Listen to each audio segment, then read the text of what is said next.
and we are going to start cardiovascular pathology. So let's start off with the words to remember. First, fistula. So what is a fistula? It's an abnormal connection between two body parts. For example, as you know, our body has arteries which connect to arterioles, which connects to capillaries, venules, and finally into veins. Blood flows from arteries to veins because there is a higher pressure in the arteries than in the veins. So arteries have the highest pressure, and gradually through the capillaries and into the veins the pressure drops. This is very important to prevent sudden pressure changes damaging the veins. So in a fistula you get an abnormal connection between the arteries and the veins. So over here, this region is the veins. There's an abnormal connection between the artery and the vein. Next, ischemia. What is ischemia? Shortage of oxygen to tissues due to restrictions in blood supply. So when blood is not bringing enough oxygen to the tissues, that will lead to ischemia. And ischemia will lead to cell injury, and which can lead to cell death. This is the basics, the most essential understanding for myocardial infarction. That is heart attack. Hyperemia. Hyper means increased. Emia means blood, increased blood volume. When you talk about anything with the suffix emia, that talks about increased blood volume. This means there is increased blood, something in blood, sorry. So for example, bacteremia, this is bacteria in blood. Next, stasis. What is stasis? That is stop or slowing down of flow. Let's say there's a block somewhere. Okay, let me erase these. These are from the Zoom lectures. So let's say there's a block here. The blood cannot flow through. So the blood will undergo stasis. Stenosis means a narrowing. What do you mean by that? So let's take the mitral valve.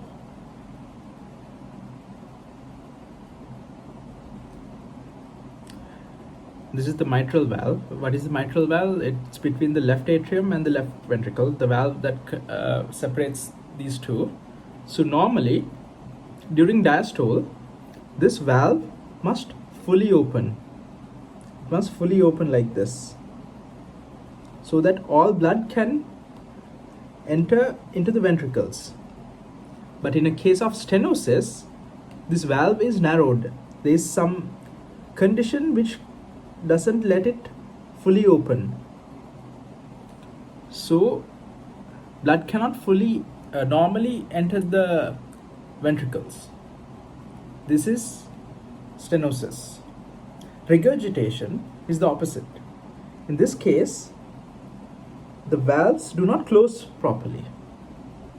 So during systole, the mitral valve is supposed to close perfectly so that backflow of blood does not happen. But during systole, there is going to be backflow of blood back into the atria. So that's the basic understanding for stenosis and regurgitation. Another word, sclerosis. This is from all of these words, I would say that sclerosis is the most important word. You're going to hear that a lot. Multiple sclerosis, then arteriosclerosis, atherosclerosis, a lot of sclerosis. That means hardening. Something is hardening. So arteriosclerosis is arteriolar hardening. And some more words. Tachy. Whenever you have this prefix, that means an increase. Tachy means increased rate. So tachycardia is increased heart rate. Tachypnea means increased breathing rate. The opposite of that is bradycardia means decreased heart rate. And you will see this word in a lot of lessons, including microbiology, in parasitology, when you learn about malaria parasite, you will learn about tachyzoids and bradyzoids. This is in relation to division. So tachyzoids are fast dividing malaria parasites. Bradyzoids are slow dividing. They are in a state of something like hibernation. Next, these are some the number 7 and number 8. These are some abbreviations I need you to remember. A common way you write hypertension is HTN, and myocardial infarction is written as MI. And one more word, dyspnea, means difficulty breathing. So those are the words you need to remember. And next, we go into the lesson, emboli and thrombus. So what is an emboli? It is something, a solid or liquid or gas, something that travels along the blood vessels, along the cardiovascular system. What is a thrombus? It is something that builds on the inner wall. And I need you to understand, part of it can break off and enter blood circulation. Now this is an emboli. The thrombus has broken off, maybe the whole thing or part of it breaks off and enters into blood. That is called an emboli. So we'll start with emboli first. It could be solid, liquid or gas. The first one we are going to talk about is a solid emboli. Or the first one, paradoxical emboli. This is a emboli which travels from the venous side to the arterial side. Now this is called paradoxical because, as you know, the pressure is higher in the arteries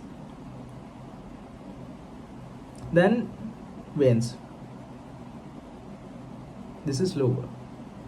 So flow must be this way. But in this condition, like in a fistula, the emboli can travel from the venous side to the arterial side. You also get this in a condition called Tetralogy of Phallus, in which there is a communication defect.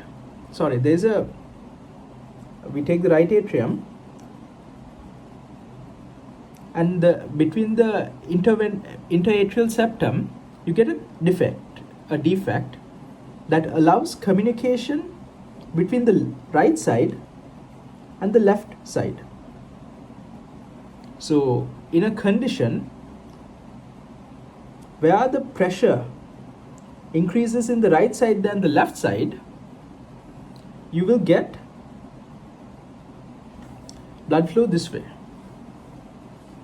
Now, usually, because of the high pressure in these people, because of this miscommunication, there is going to be backflow of oxygenated blood from the left atrium to the right atrium.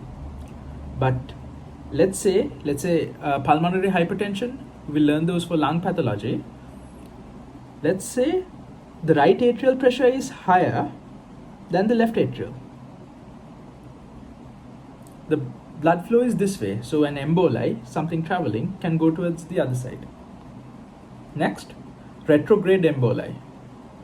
This is common as air emboli, not solid, this is air, so gases such as nitrogen, oxygen. These can go back against the flow of blood. Okay, so this is seen in conditions where there is very high pressure generated within the body. How can I explain this? It's like this. So in the retrograde emboli, the blood flow, because of the coughing, it is going to push blood really fast to one direction, and the air emboli, which was slowly traveling forward, suddenly gets pushed back by this blood. The blood is basically trying to go forward, and it is going to push everything behind. Everything in this aspect is air, something less dense. So that is called an retrograde emboli, which you get due to coughing or straining. Next, the third type of emboli is thromboembolism. What is that? Basically, a thrombus has broken free, a part of it has broken free, or the whole thing breaks free and enters blood circulation. It travels along blood. So depending on the size, you have different names, like saddle emboli is a large embolus. Saddle emboli is a large embolus. So this can go in its entire form, and it can go and block a vessel, and that region supplied by that vessel will not be oxygenated, and those cells will die. Multiple emboli, these are small emboli, and they usually go to the lungs and accumulate in the lower lobes. In the blood vessels of the lower lobes, they will go and accumulate. Small emboli, these are very small emboli that are clinically silent.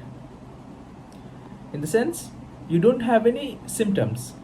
Maybe in multiple emboli of lungs, you have symptoms of cyanosis. That means blue discoloration of the skin. That's a sign. So in small emboli, it's clinically silent. You don't get any symptoms, but the patient can suddenly die. It's called sudden death of right ventricular failure. So let me explain. What I'm going to explain is now called a so let me use this diagram here.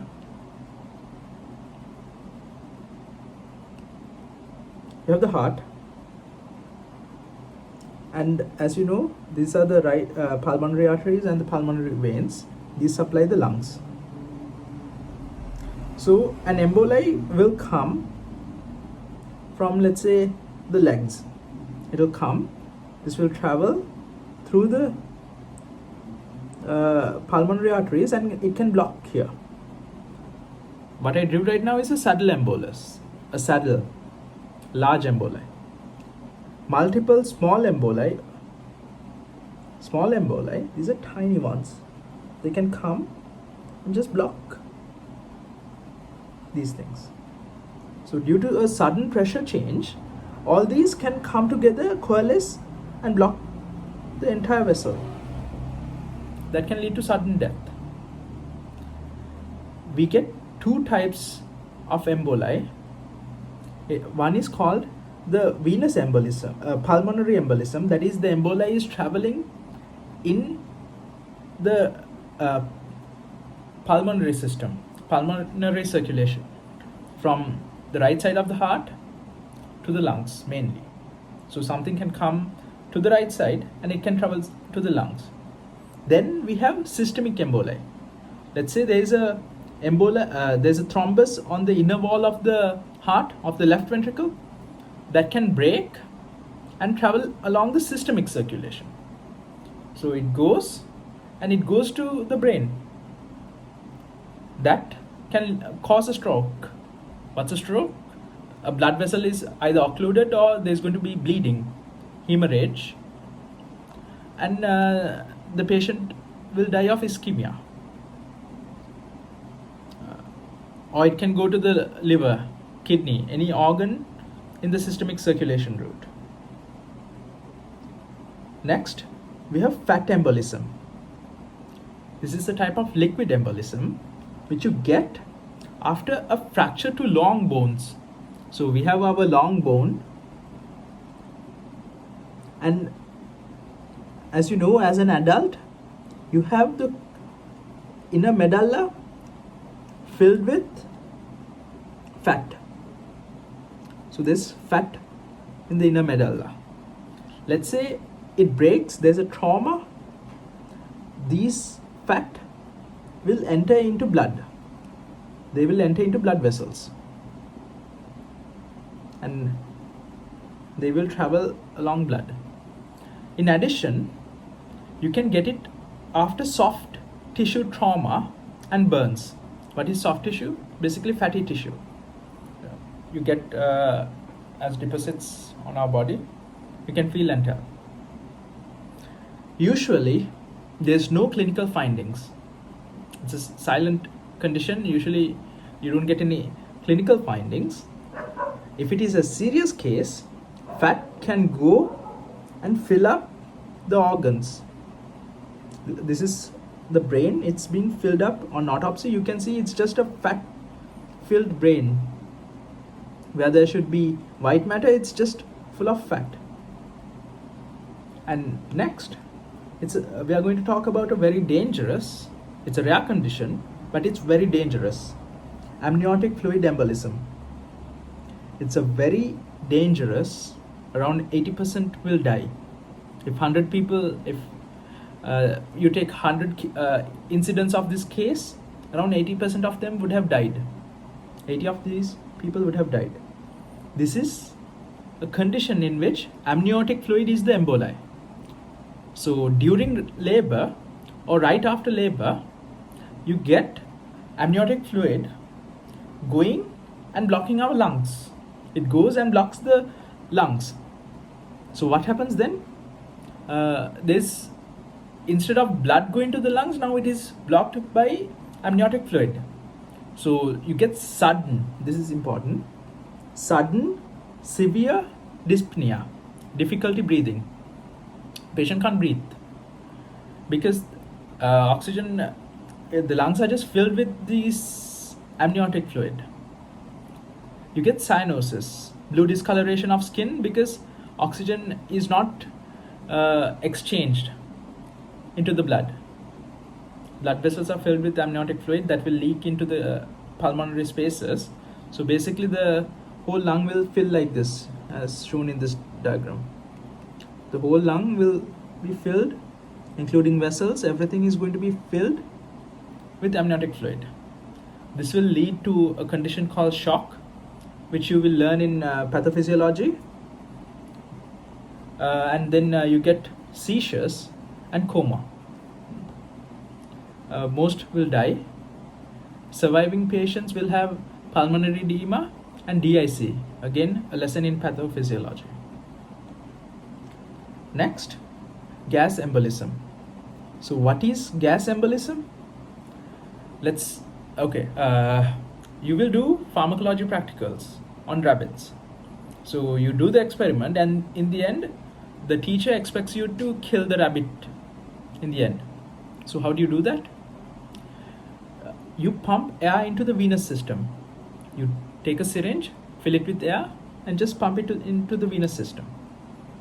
So for a human, around 100 to 150 milliliters, the person can die. The way it happens, usually how it can affect a person is during air entering our veins during operations of the head or neck, or after trauma. Let's say you are in an accident and it involves the neck veins, your neck veins are damaged, air can enter there. So usually, this is how it happens. All the air will come and it will just block the whole circulatory system in the pulmonary arteries. So blood cannot flow into the lungs. How can blood flow against this? So the patient will die of similar symptoms as here. Next, decompression sickness. Okay, I'm going to take an analogy. Take a Coca-Cola bottle and you shake it. You increase the pressure by shaking. What happens? Those tiny microscopic gas bubbles will coalesce and form large gas bubbles. So the same concept happens here. If there's a sudden pressure change, maybe from high to normal or normal to low. So high pressure to normal, that's seen in divers. Normal to low, you get that in pilots. So when there's a sudden pressure change, those tiny air bubbles, tiny microscopic air bubbles in our body, in our circulation, will coalesce and form, they will come together and form large air bubbles, which can go and block different organs. Most commonly, you get this block in the skeletal muscles, joints, and the ligaments. You get acute pain. Acute, what is acute? Immediate, sudden. So how can I describe the pain? We have three types of conditions in decompression sickness. One is called the bends. As the name says, a way for you to remember this is, for a male, think of getting hit in the testicles. You're just bent over in pain. For females, think of period pain, the cramps you get during your period. The next, chokes. It's basically a choking because the air bubbles are accumulated in the lungs. So you can't breathe properly. You will be choking. And the chronic disease, the long-term disease is called Caisson's disease. Caisson's disease. This is foci. That means you see, if you look at, this is on the bone, you will see a region, a focus of necrosis. Why? There's going to be oxygen blocking the blood supply. So this region does not get any blood. We have the bone here, and part of the bone is not getting blood. Not oxygen. This is it can be oxygen, gas bubbles, basically gas bubbles. Most commonly nitrogen. Why? Nitrogen is found dissolved in blood. It's present as a gas. So these gas bubbles will go, coalesce, form a large bubble and block the oxygen supply, and there is going to be ischemic necrosis. Ischemia causing necrosis. Think cellular injury, irreversible cell damage, and leading to death by necrosis. Next, we have a thrombus formation. So what is a thrombus? Something that builds on the inner wall. And for NMU, the most important part of this lesson is called the Virtuous Triad.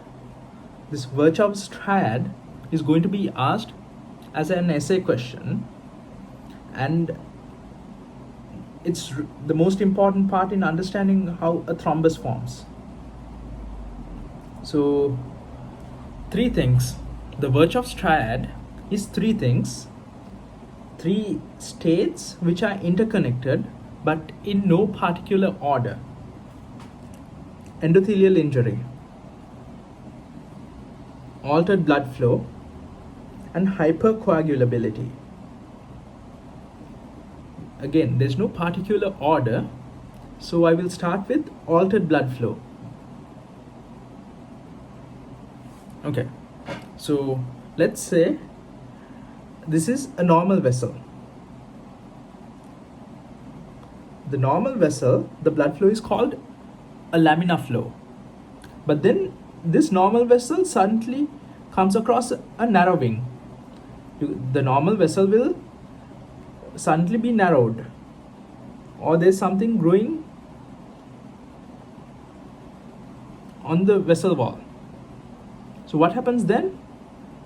The blood flow becomes turbulent. It's going to hit this and the blood flow becomes turbulent.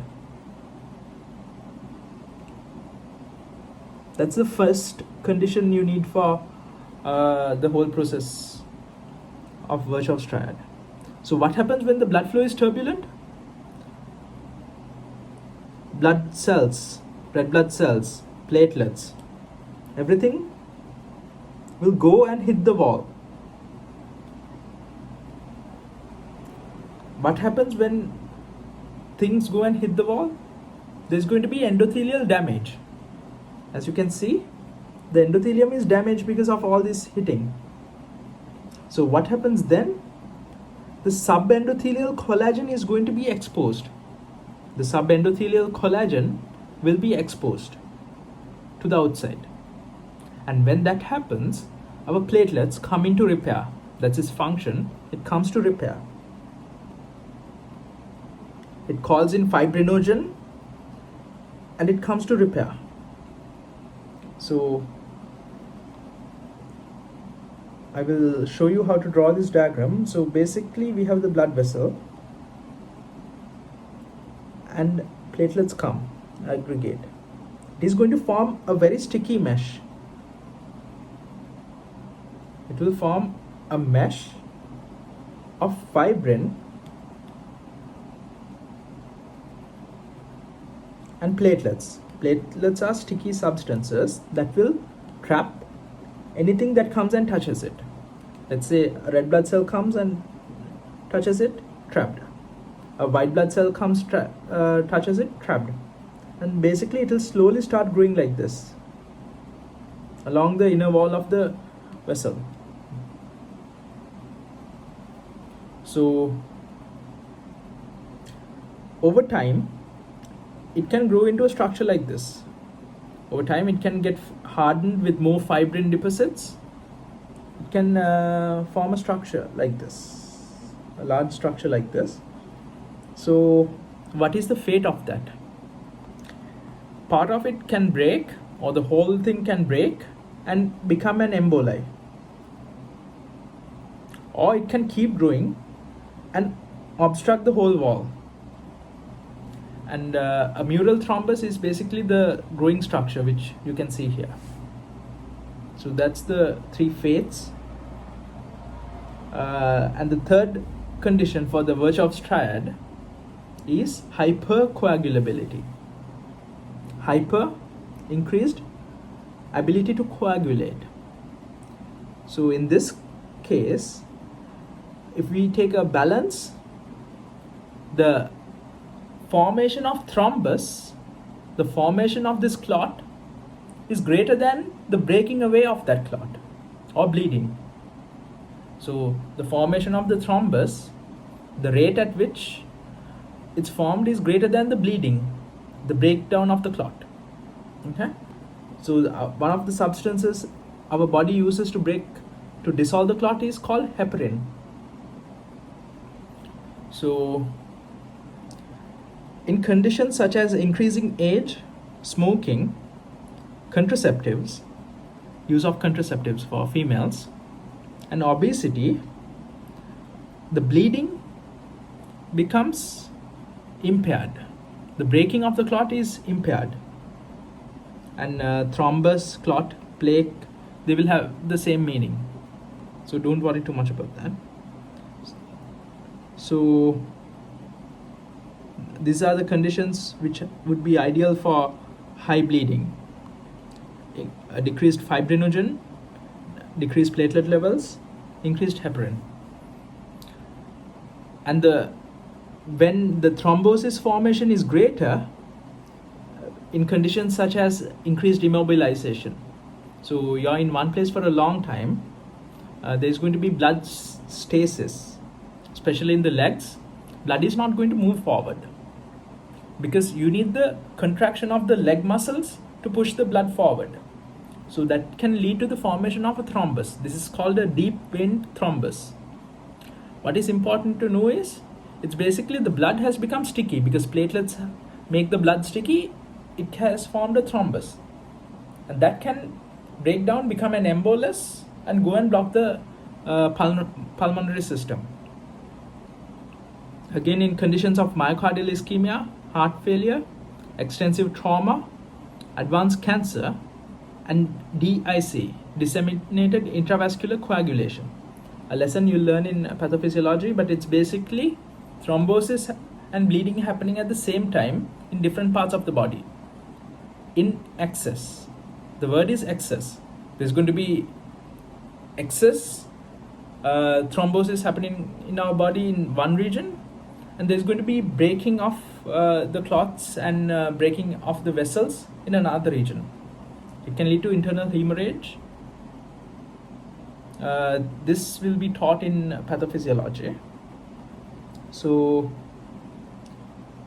the examples for the thrombus, like I said, deep vein thrombosis, I explained this, but basically because of immobilization.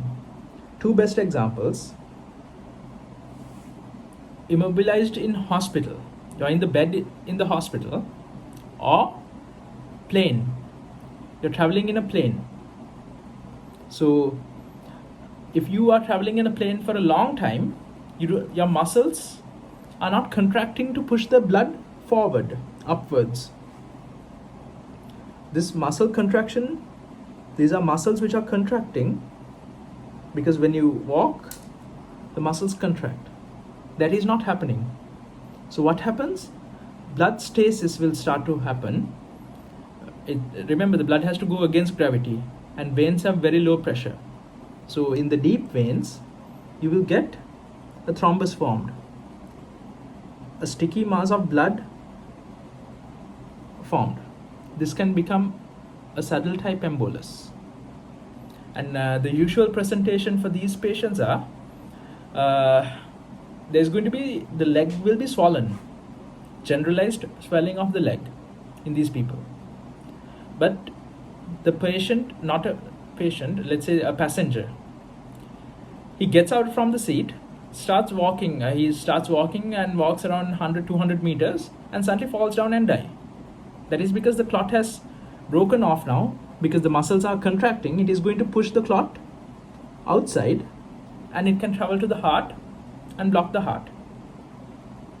The other one is called varicose veins.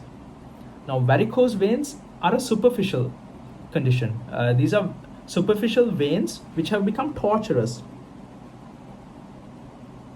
That is basically, instead of straight veins, you have a tortured route for the blood to flow through. And with that, you get stasis and formation of a thrombus. Similar mechanism to DVT. Next, atherosclerosis. You will learn this in the next part, but basically it's a thrombus forming in the inner wall, in the wall. This is due to a dysregulation between cholesterol. High cholesterol in blood will cause the formation of this yellow center. Along with macrophages, calcium comes in, and it will form something called a fatty plaque. You will learn this, so don't worry about this. And this can rupture. This can be covered by a layer of smooth muscles. There's going to be a smooth muscle proliferation and elastin, and it will cover the surface of the thrombus, making it part of the wall. Aneurysm. How should I do this here? Okay, let me do this here. Give you a brief example. The teacher will ask you, how does an aneurysm happen? What you need to know is there is going to be weakening of the smooth muscles. So let's take a junction. This is the easiest to explain. We take a junction, and there's going to be high pressure on the point of bifurcation. So what happens then? This walls becomes weaker. Because of this increased pressure, the wall becomes weaker. And it bulges out. the wall will bulge out like this, and then there's going to be blood which comes here. There's going to be endothelial injury, and the blood in this region will form a thrombus. Now the pressure keeps on coming. These are right now I'm talking about the complications of aneurysm. So over time the aneurysm will grow, and at a certain point it will rupture, and there's going to be blood leaking out into body cavities, or if it's the brain, into the brain parenchyma. How does the patient present?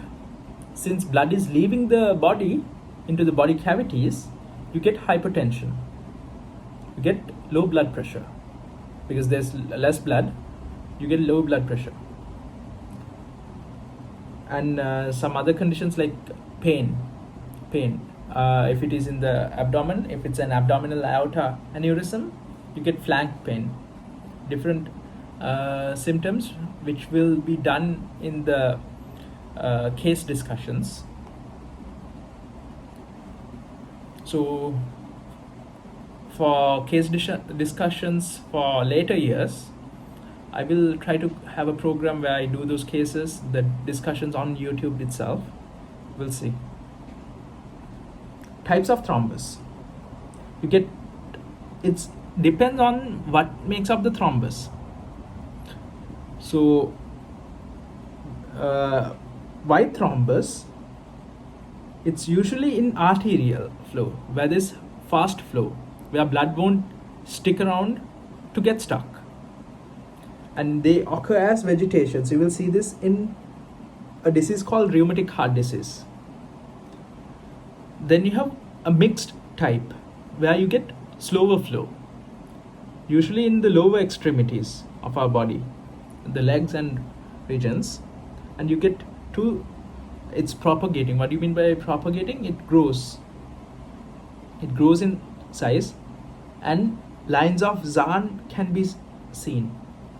Will be done later. Basically the thrombus can grow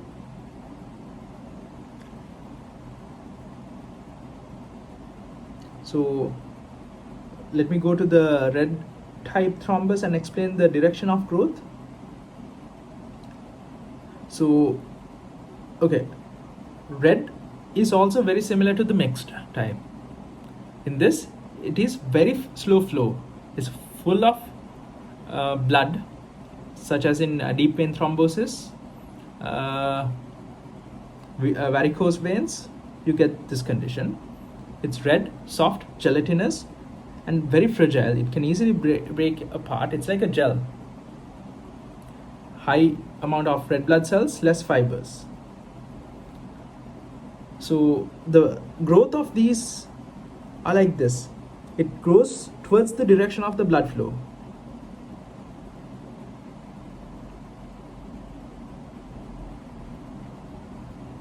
I'm not going to go into detail for that.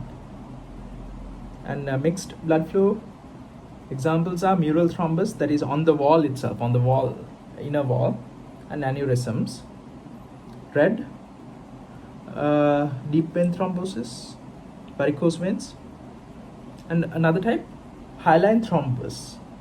This is in capillaries. You see this in capillaries, and it involves a lot of fibers, a lot of hyaline fiber, and you get it in DIC, again pathophysiology. So what is the fate of the thrombus? The thrombus can resolve. It can break apart, break down into its components, and just get dissolved. Otherwise, it can organize and incorporate into the wall. It can become part of the wall, or it can keep growing. Propagation is it can keep growing, and finally, it can form an emboli. Part of it or the whole thing can detach and enter blood flow. So I'll show you what I drew here. So we have the wall. It can become a part of the wall. it can become a part of the wall. It can then, otherwise it can start growing.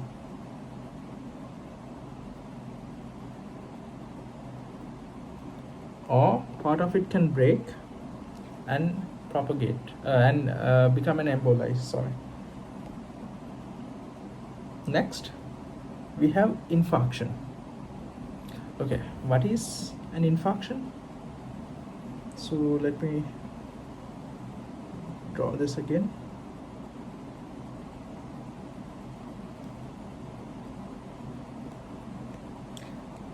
Let's take the blood flow to an organ. Here's the organ. Let's take the blood flow, and this is the arterial side. So what happens here? The arterial side is blocked now.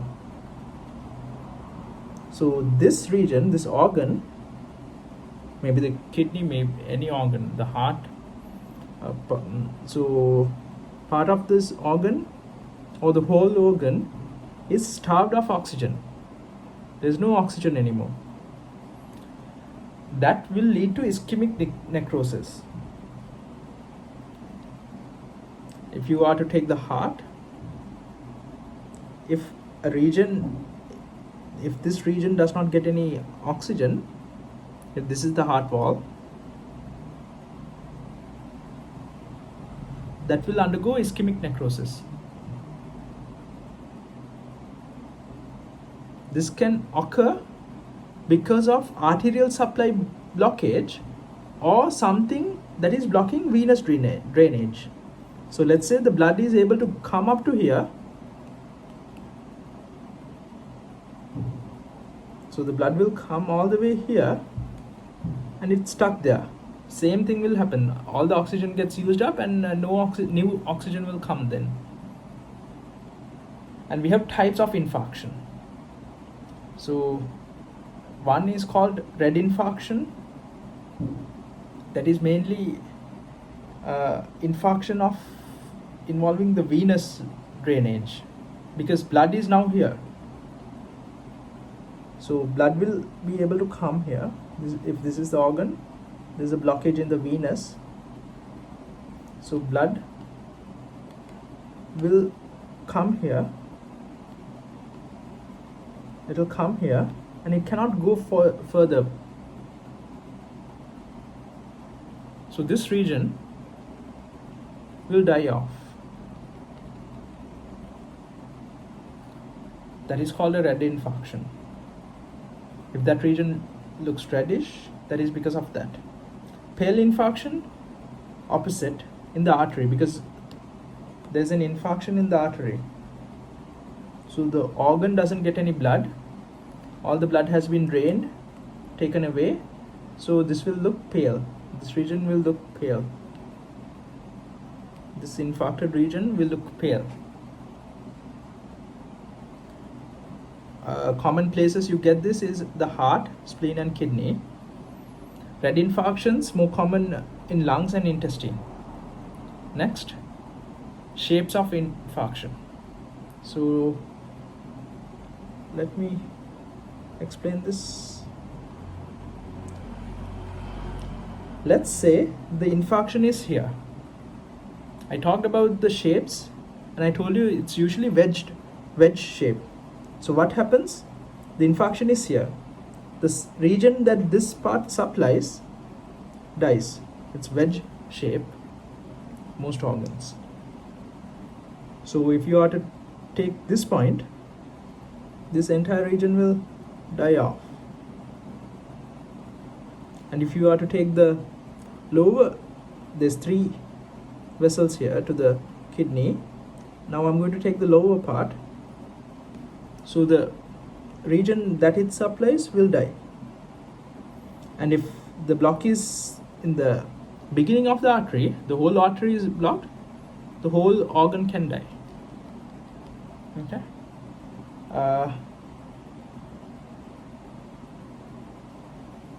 Map shaped is the heart. Segment shape is usually the intestine.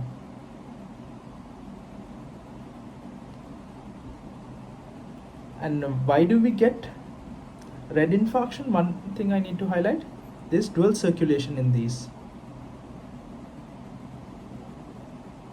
organs. I explained this in a previous lesson. Next, congestion. That's basically similar to this condition. If there's venous drainage, the blood gets stuck there. So blood flow, it's very similar to that. There's going to be blood accumulated here.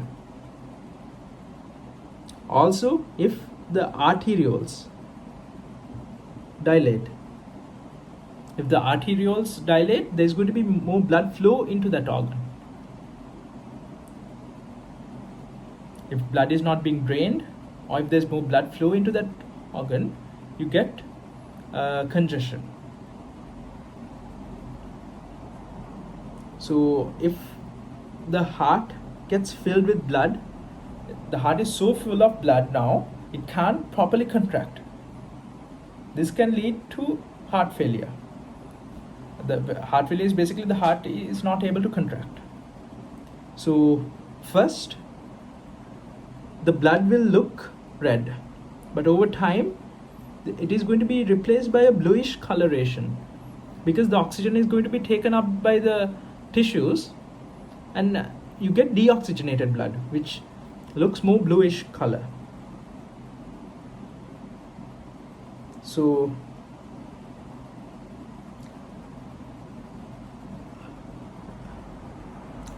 I will explain this, but this is a huge part. This will be explained over and over again in heart failure and later lessons, but I'll explain it here.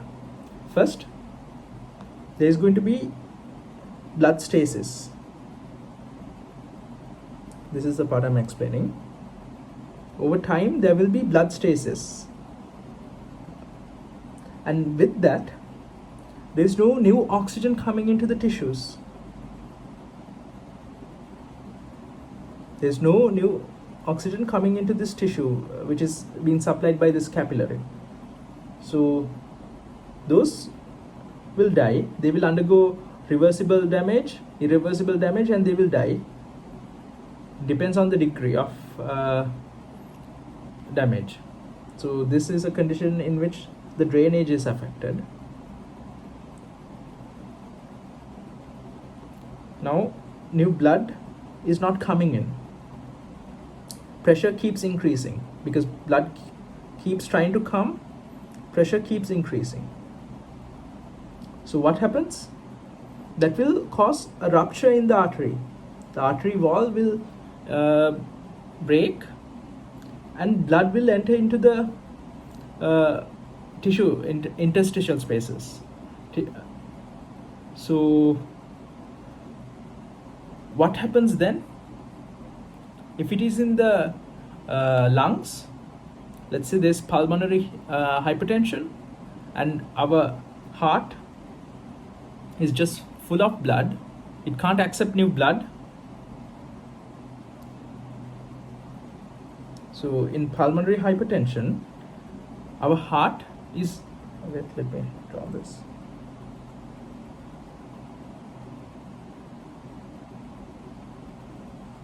In pulmonary hypertension, you will get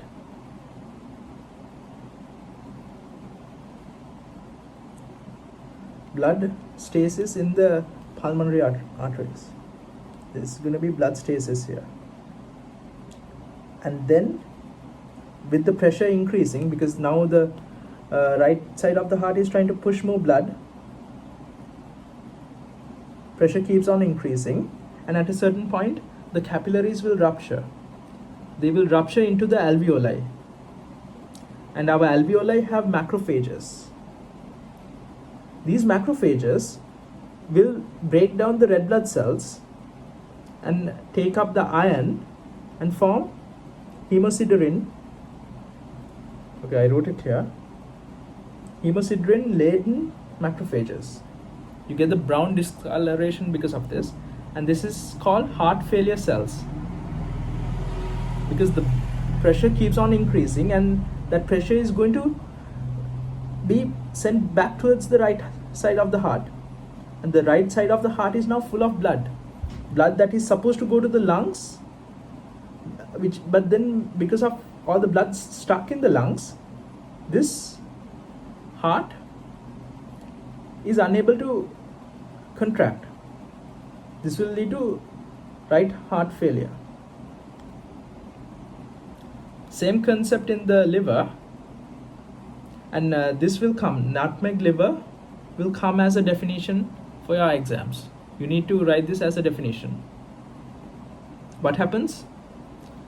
The veins will distend, they become full of blood, they expand. Same concept here as this. Veins distend and are full of blood. That will cause hepatocytes, because there's no oxygen coming in, to atrophy or die. Blood congestion will occur, and there will be, this is important, the hepatocytes will undergo fatty changes. Reversible injury, it will undergo fatty changes before they die. And what will happen is, in a chronic state, over time, if you look at a liver lobule, you will see fat streaks over here in yellow next to red areas. Those are the hyperemia regions, the veins. You will see fat streaks and yellow regions. So if you don't remember your histology, you go back and check on that. This is a liver lobule. You have the central vein, and these are veins which go and dump into the central vein. These are hepatic veins, and between these hepatic vein lines you get the hepatocytes. And you get the bile canaliculi, but then that's not important here. So you need to know the definition of nutmeg liver. Yeah, so that's it for the first part of the heart lecture.